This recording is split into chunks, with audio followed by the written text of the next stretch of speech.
Boa noite, meu irmão, minha irmã, graça e paz. Nós estamos vivendo tempos confusos e nessas horas é comum que nós busquemos segurança em alguma coisa. E uma das coisas nas quais as pessoas costumam buscar segurança em tempos difíceis, quando não em Deus, é no governo. Veja, muita gente acha que a solução para a crise que nós enfrentamos agora virá do governo, seja do governo atual, seja de um outro governante, uma outra proposta, enfim, eles creem que o governo de algum modo poderá nos ajudar. E esse tipo de ideia não é nova, e ela pode ser bem perigosa. Quando nós olhamos para o texto de 1 Samuel, capítulo 8, nós vemos que o povo de Israel já pensou dessa mesma maneira. Eles foram até Samuel e pediram que houvesse ali uma reforma política. Eles queriam mudar o regime do governo de Israel. Veja o texto, 1 Samuel, capítulo 8, versos 1 a 6, diz: Tendo Samuel envelhecido, constituiu seus filhos por juízes sobre Israel. O primogênito chamava-se Joel e o segundo Abias, e foram juízes em Berseba. Porém seus filhos não andaram pelos caminhos dele, antes se inclinaram à avareza e aceitaram subornos e perverteram o direito. Então os anciãos todos de Israel congregaram e vieram a Samuel, a Ramá, e lhe disseram: Vê, já estás velho e teus filhos não andam pelos teus caminhos. Constitui-nos agora um rei sobre nós, para que nos governe como tem todas as nações. Porém, esta palavra não agradou a Samuel quando disseram: Dá-nos um rei para que nos governe. Então Samuel orou ao Senhor.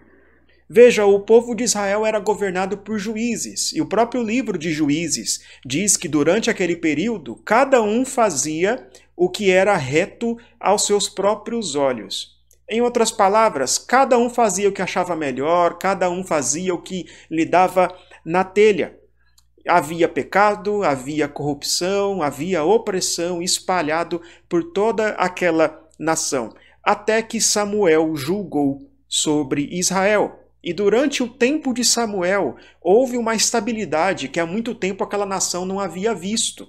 Samuel trouxe o povo de volta a Deus, levou o povo ao arrependimento, de fato, e fez com que o povo fosse fiel e obedecesse aos mandamentos durante um certo período.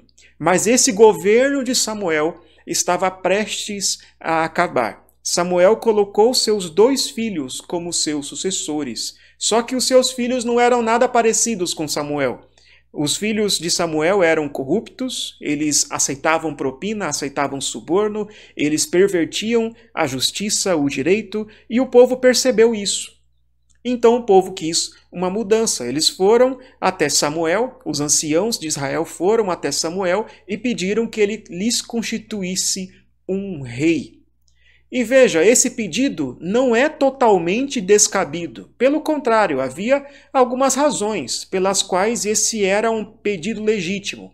Primeiro, eles estavam olhando para os filhos de Samuel e viram corrupção, viram que eles não eram adequados para governar sobre aquele povo, eles eram corruptos. E eles pensavam então que se viesse um rei firme, que fosse forte, ele acabaria com a corrupção naquele momento.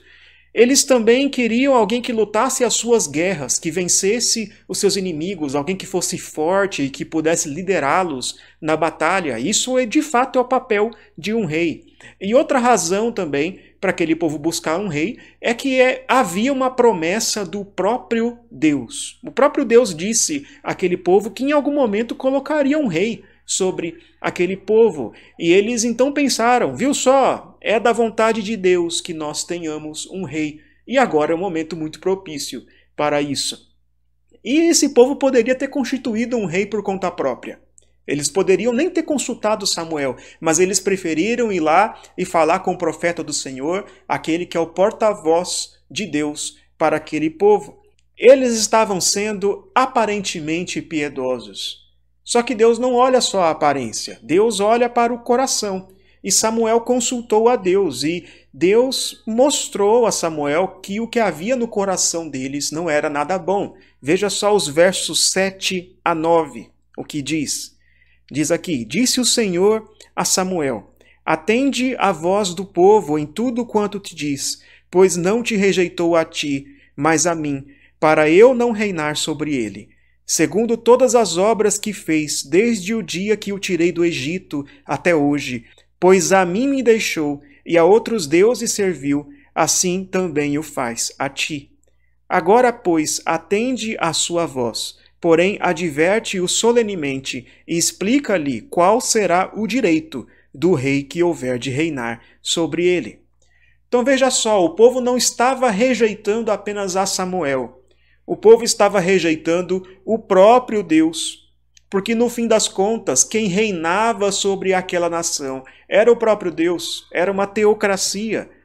E quando eles trocam a Deus, quando eles buscam um tipo diferente de governante, naquele momento, isso era uma idolatria.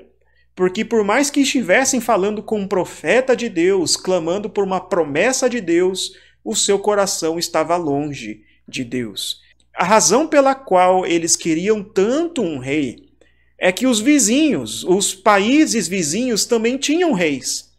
As nações vizinhas tinham reis, os quais elas tratavam como se fossem deuses. Eram reis que faziam o que queriam, que podiam tomar quem eles quisessem ou qualquer posse que eles quisessem.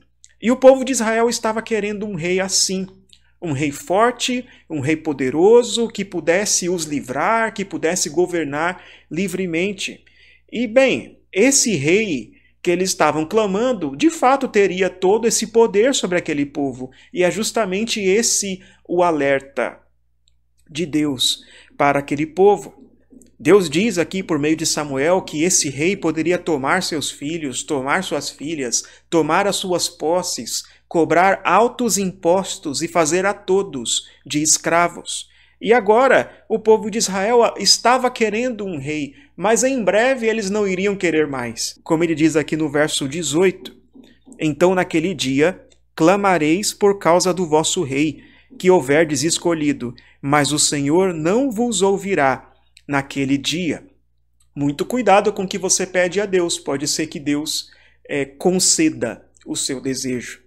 Bem, se você continuar lendo a história, você vai ver que o rei escolhido foi Saul, e Saul de fato era um homem alto, um homem forte, um homem esbelto, a quem o povo se apegou bem rápido e que foi muito querido pelo povo, só que Saul foi um homem que andou longe dos caminhos de Deus, que desobedeceu ao Senhor, e isso foi a sua ruína.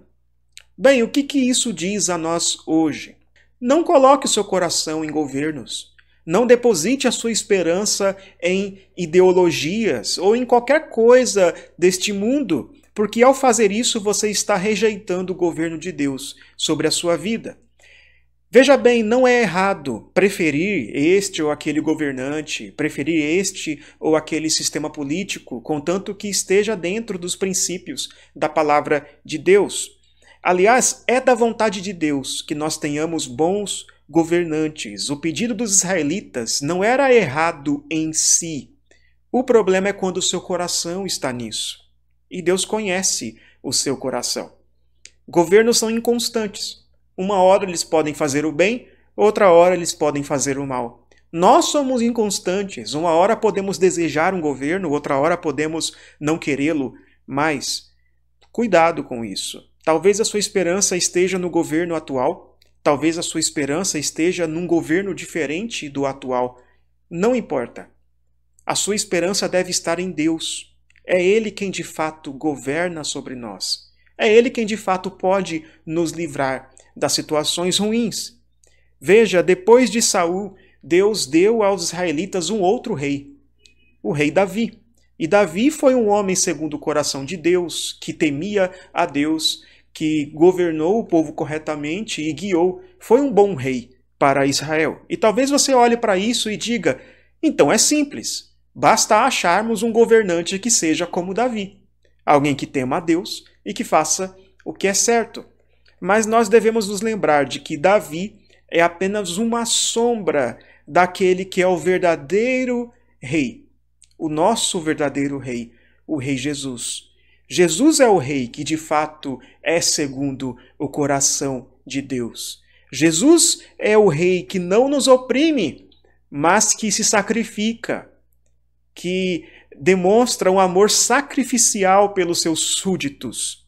Jesus é aquele que inaugurou um reino que é de fato inabalável. Nesse rei você pode confiar. Nesse rei você pode depositar a sua esperança. O reino de Jesus hoje é invisível.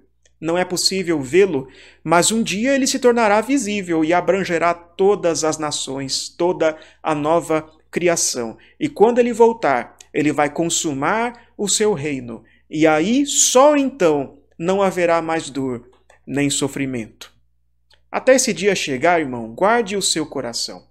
Não deposite sua esperança em qualquer coisa, em qualquer homem.